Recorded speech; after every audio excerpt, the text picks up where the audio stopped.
Oh, Robert, je n'arrive pas à mettre mon pantalon. C'est ta faute !» a crié ma mère à mon père. « Belinda, chérie, tu abuses. Tu étais enceinte il y a 5 ans. Ce n'est pas ma faute si tu es toujours grosse. » « Comment oses-tu me parler comme ça ?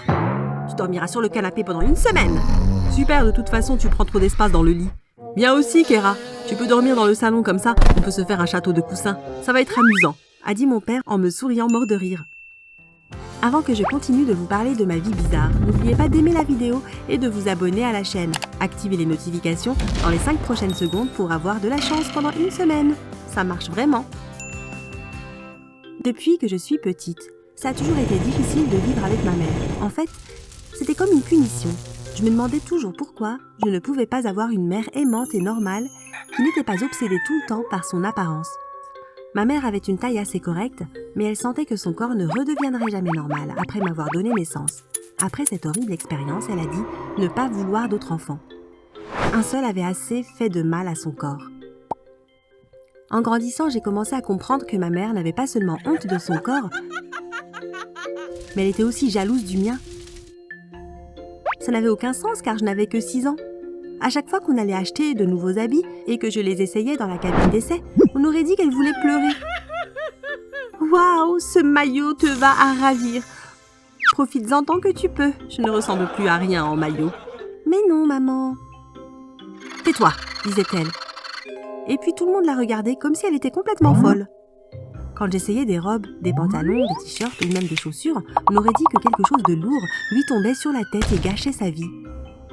Parfois, quand on sortait, comme pour les fêtes de ses amis, elle me faisait porter les habits les plus moches en espérant qu'elle reçoive plus de compliments que moi. Mais ça n'a jamais marché. Tout le monde pensait que j'étais trop mignonne. On me tirait les joues, on me souriait et parfois même on m'offrait des cadeaux. « Je ne sais pas pourquoi tu continues à l'habiller comme ça.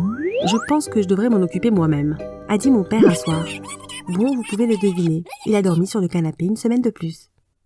Au fil du temps, l'obsession de ma mère pour son corps m'a été transférée. J'ai commencé à me sentir consciente de mon corps et j'étais convaincue que je devais être maigre. Je n'appréciais pas les fêtes des enfants et d'autres choses que les enfants faisaient habituellement, parce que je ne mangeais pas de glace, de barbe à papa et de hot dog. Je crois que j'avais une dizaine d'années quand j'ai réalisé que ma vie était triste. Ma mère était si méchante avec moi et mon père, bien qu'il ait été très gentil avec moi, il n'a rien fait pour me défendre. C'est comme s'il avait peur d'elle ou de quelque chose comme ça. Puis un soir, j'ai entendu ma mère lui dire quelque chose qui m'a fait peur. Bientôt, Kéra va être en pleine puberté et ça va être génial pour moi. Pourquoi ? L'acné, les problèmes de peau, elle sera moche et je serai enfin la plus jolie. Je vais recevoir tous les compliments.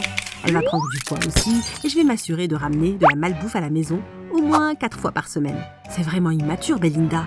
Aucune mère ne devrait être en concurrence avec sa fille comme ça. Si elle a un problème, tu devrais l'aider et la soutenir. Elle n'a pas choisi de naître belle. Après ça, elle lui a crié dessus et il a de nouveau dormi sur le canapé.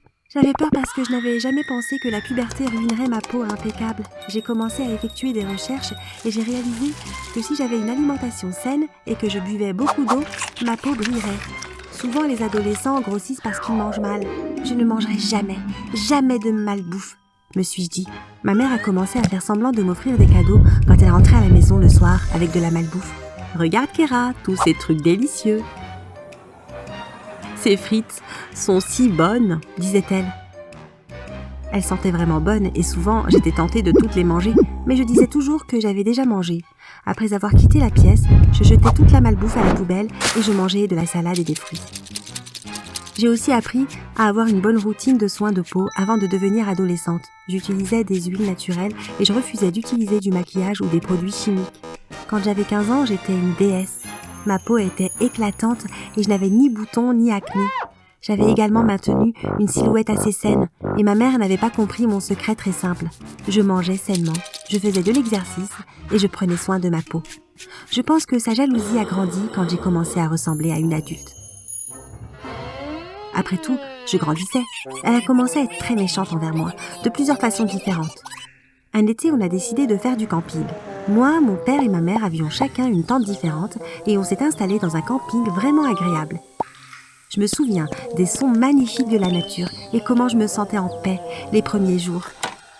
Puis un soir, pendant que je faisais un rêve dans lequel je nageais dans les eaux rapides, j'ai senti quelqu'un m'attraper ma jambe dans ma tente et me tirer à l'extérieur. Quelqu'un d'autre m'a mis un sac sur la tête et j'étais transportée ailleurs. Quand ils ont enlevé le sac de ma tête, j'ai regardé autour de moi. J'étais dans une petite pièce et il y avait 2 hommes habillés en noir. Ils m'ont dit m'avoir enlevée pour demander à ma famille une grosse rançon s'ils voulaient me récupérer.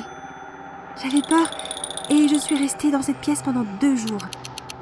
Puis un jour, j'ai entendu des bruits de pas à l'extérieur et j'ai entendu la voix de ma mère. Je pense que c'est suffisant. Merci les gars. Vous pouvez la laisser partir. N'arrivez pas à y croire. Ma mère avait planifié mon enlèvement pour me faire peur.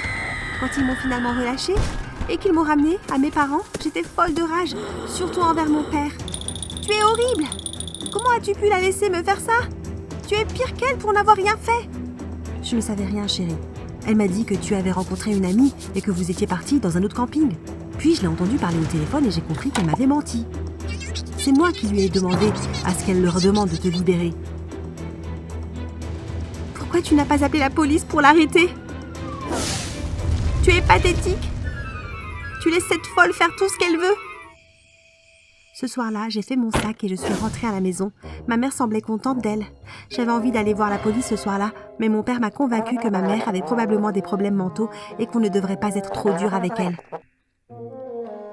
J'aurais pu essayer de lui pardonner, mais vous savez ce qu'elle m'a fait ensuite? Je suis rentrée de l'école une après-midi et je ne trouvais plus mes chiens, nulle part. J'ai oublié de dire que j'adore les animaux. Et quand j'ai eu 7 ans, mon père m'avait offert 2 beaux Golden Retriever. Ils me suivaient partout et je leur parlais quand je n'avais personne d'autre avec qui parler. « Maman, où sont les chiens ?» je lui ai demandé. Je les ai envoyés dans un refuge. Ils sont bruyants. Ils aboient beaucoup trop. « Tu as fait quoi ?» Je ne pensais pas que c'était un problème. Et puis, tu es trop belle pour prendre soin des animaux. Elle a répondu en se moquant. J'ai pris mon vélo et j'ai pédalé jusqu'au refuge. Mais quand je suis arrivée là-bas, mes chiens avaient déjà été donnés à de nouveaux propriétaires. Ils ont refusé de me donner des infos sur eux. Je les ai donc perdus à tout jamais. J'étais totalement dévastée et je suis rentrée en pleurant. Mon père a remarqué que j'étais triste et il est sorti me trouver un chaton. Mais si vous savez comment c'est de perdre un animal, vous savez probablement que ce n'est pas aussi simple de les remplacer. J'ai essayé de penser à autre chose en faisant d'autres trucs. J'ai commencé à sortir avec un garçon génial appelé Marlon. Et on a fait plein de trucs amusants ensemble. J'ai pu le persuader de manger sainement et on a rejoint un club de sport. On était comme des amis sportifs et j'évitais les choses malsaines que les adolescents font habituellement, comme boire de l'alcool et manger beaucoup de malbouffe. Un jour, il m'a suggéré de lancer une chaîne YouTube pour partager mes secrets de beauté.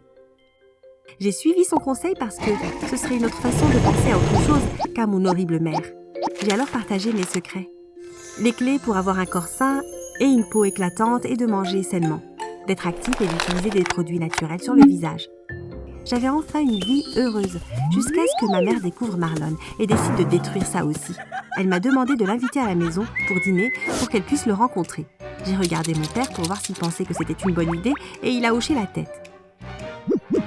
Il m'a assuré qu'il ferait tout pour qu'elle se comporte normalement. Je l'ai donc invitée et bien évidemment, c'était une des soirées les plus bizarres de ma vie. « Alors Marlon, es-tu avec ma fille simplement car elle est magnifique ?» a demandé ma mère. « Non madame, elle a aussi une personnalité adorable. »« Ma fille ? Est-ce qu'on parle bien de la même personne ?»« Absolument, a-t-il répondu en me faisant un clin d'œil. Est-ce que tu sais que parfois elle ne tire pas la chasse d'eau ? Oh Seigneur, elle sent vraiment mauvais parfois. Tu devrais sentir ses pieds après une journée dehors. Ma fille est sale et on dirait bien que tu n'as aucun goût. » Maman ! J'avais si honte que je me suis levée de table et je suis partie dans ma chambre. Plus tard, mon père est venu me voir pour essayer de me réconforter. « Tu m'as dit qu'elle serait normale !» j'ai dit en pleurant. « Je suis désolée, chérie. Je ne savais pas qu'elle dirait ça. Je lui ai parlé avant. Et elle l'a quand même fait. Je suis désolée. Ne t'inquiète pas. J'ai conduit Marlon chez lui et je ne parle pas à ta mère pour le reste de la soirée. » Le lendemain, j'avais si honte quand j'ai vu Marlon, mais il faisait comme si de rien n'était. C'était le meilleur. On a passé une bonne journée et j'ai même rompu mon régime sain en mangeant une glace. Mais je ne savais pas encore ce qui m'attendait ensuite. Quand je suis rentrée, il n'y avait rien d'autre que de la malbouffe, sur la table, dans le frigo, partout. Maman, où est ma nourriture? J'ai alors demandé.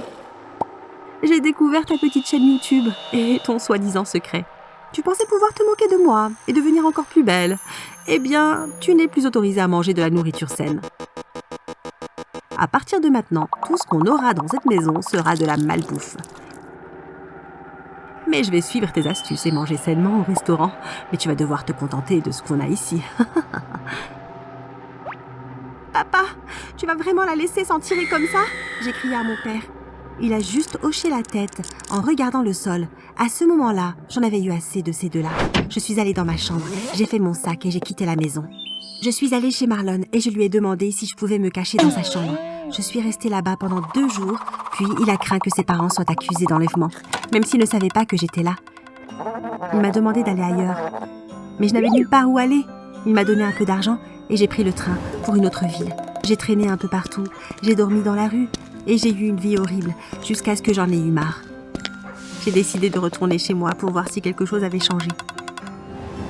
Dès que je suis descendue du train, dans ma ville natale, il y avait une grande foule et une caméra pointée vers moi.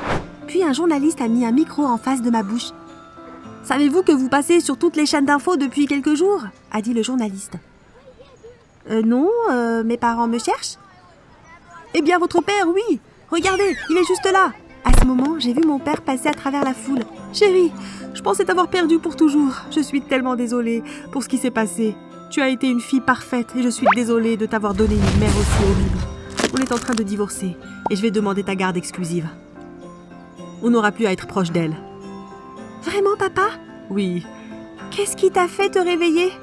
Si je devais choisir entre vous deux, je te choisirais. Tu es mon bébé. Je t'ai fait. Et ma femme? Eh bien, je pense que sa place est dans un asile et j'espère que le juge l'enverra là-bas. J'ai sauté dans les bras de mon père et je l'ai serré fort dans mes bras. À partir de ce jour, on est devenus inséparables. Je n'ai pas vu ma mère depuis longtemps et ma vie s'est améliorée. Elle m'a appris ce que je ne devrais jamais devenir. Et quand j'aurai des filles un jour, je ferai en sorte de les traiter comme des princesses.